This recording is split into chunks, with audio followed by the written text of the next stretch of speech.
Tonight I will just, concentrate on what is known as jihad bil lisan, not even qalam. I'm talking about, how Imam fought the enemy by his words. Salawat padne ek baar aur.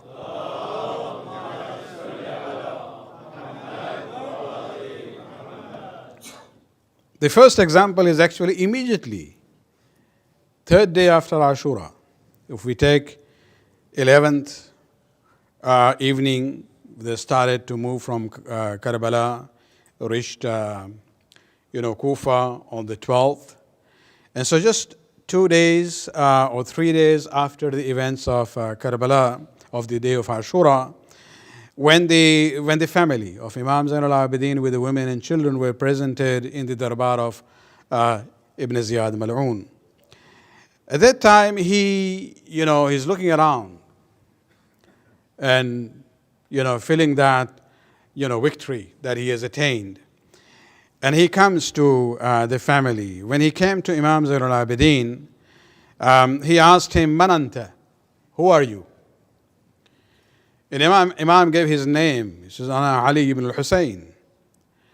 Now, Ibn Ziyad had already been given the list of the people who were killed from the side of Imam Hussain alayhi salam. And there he had actually the list of the names from the family of Imam Hussain alayhi salam. And of course, one of them was Ali al-Akbar. Ali Akbar bin al-Husayn. So when Imam Zainul Abidin says, Ana Ali ibn al-Husayn, Ibn Ziyad says, Alaysa qad qatala Allahu Ali ibn al-Husayn. Even in using the words, people were so mal'oon on the low level that they used taunting words. The literal translation would be, he says to the Imam, he says, did not Allah kill Ali ibn al-Husayn? He was referring to Ali Akbar. And this is where we have to realize that, Hussein ibn Ali named all of his 3 sons Ali. Ali Zainul Abidin.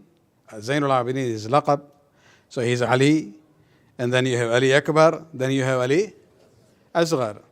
Actually, when Hussein ibn Ali was alive, once somebody asked Imam Zainul Abidin, that why did your father name all his sons by the name of his father? Ali. So Imam Zainul Abidin went to his father and says, somebody was asking me this question. And Imam Hussain says that, I love my father so much that if Allah gives me 100 sons, I will name each one of them Ali. Salawat.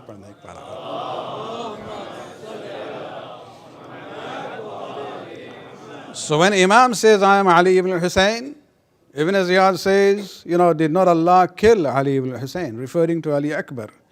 And this is where Imam says, قَدْ كَانَ لِي أَخٌ يُسَمَّ عَلِيًّا. I had a brother who was also known as Ali. But Imam didn't stop at that sentence. He is now responding to the words of Ibn Ziyad where he says, قَدْ قَتَلَ اللَّهِ. Allah has killed Ali ibn Hussein. Imam Zainul Abidin, this is where shuja'at comes in, this is where courage comes in. He is there in shackles. He is a prisoner of Ibn Ziyad. But he says that, yes, I had a brother who was known as Ali, قَتَلَهُ النَّاسِ. People killed him. Allah did not kill him. This is where Ibn Ziyad realizes, I am saying one thing, he is saying the opposite. Felt kind of embarrassed there. Ibn Ziyad now insists, بَلِ اللَّهُ قَتَلَهُ. He says, no, I am saying that Allah killed him, your brother Ali Akbar. And Imam now recites the ayat of Quran, Allahu yatawaffa al-anfus hina mawtiha. When the maut happens, Allah takes the ruh, but Allah is not responsible for killing of the people. So there is a difference. Yes, he died. And when he dies, the ruh is taken. Allah takes the ruh, but he was not killed by Allah, he was killed by the people, and you are part of that group. فَغَضِبَ Ibn Ziyad. Ibn Ziyad now becomes very angry. And he says, وَبِكَ جُرْعَةٌ لِجَوَابِ وَفِيكَ بَقِيَّةٌ لِلرُّدِّ عَرَدَّ عَلَيَّ. He says, you have the courage to, answer me? I'm saying one thing, you are still, arguing with me on this issue. You still have the ability to respond to me? Now he turns to his own soldiers there and says, اذهبوا به فاضربوا عنقه. Take him and chop off his neck. This is the time where Zainab bint Ali comes forward. Hussein ibn Ali had given her the task. You have to now preserve everyone. And so this is where Zainab comes forward and she says, Ibn Ziyad, حسبك من دبائنا. Isn't enough that you have killed so many of us? And then she goes and basically, she stood there in front of Imam Zain al-Abidin. She says, لا والله لا أفارقه فإن قتلته فاقتلني معه. I am not going to move away from him. And if you intend to kill him, you will have to kill me first. And this is where, Ibn Ziyad realized that, he cannot really, this would have been considered unacceptable there, even according to their own standards. But even in that state, while he is now ordering his soldiers to say, take him and وَضْرِبْ أُنُقَهُ. This is the literal translation, chop off his neck. Just realize, all these people who are known as ISIS, they are all continuity of the same, mentality and same group. Even then, Imam Zain al-Abidin doesn't stop. He says to his aunt, let me speak. And then he turns to Ibn Ziyad and he says, أَبِالْقَتْلِ تُحَدِّدُنِي Ibn Ziyad? Oh, Ibn Ziyad, you are threatening me with killing me? You think I'm afraid of dying? أَمَا عَلِمْتَ?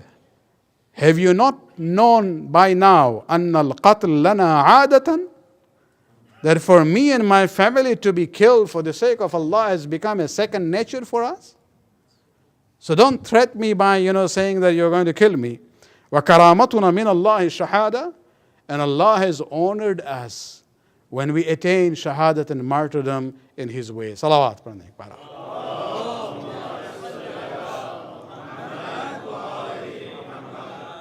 This is shuja'at. This is courage.